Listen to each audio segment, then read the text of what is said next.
Assalomu alaykum. YouTube'da, Instagram'da, Telegram'da kuzatib turgan bog'bon akalarimiz, obunachilarimiz.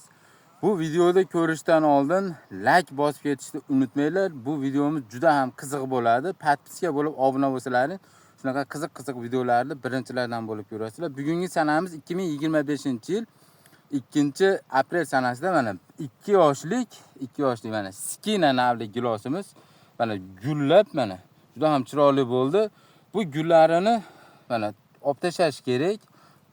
Hozir bu 2 yoshlik gilosga bunday gullarni qo'yib hosil olish shart emas. Sababi bu yerdan chiqarayotgan mana novdalarni o'sishga xalaqit beradi va quvvatini olib qo'yadi mana.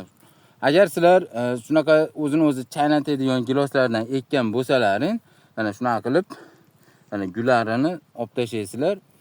O'zlaringga yangi boqgan bo'lsalaring, sort ko'rish uchun mana 1 dona, 2 donadan mevasidan, gullidan qo'yib qo'ysalaring, sizlar olgan ko'chatlarni sorti haqiqatan ham shundan chiqadimi, chiqmaydimi bilib olasizlar.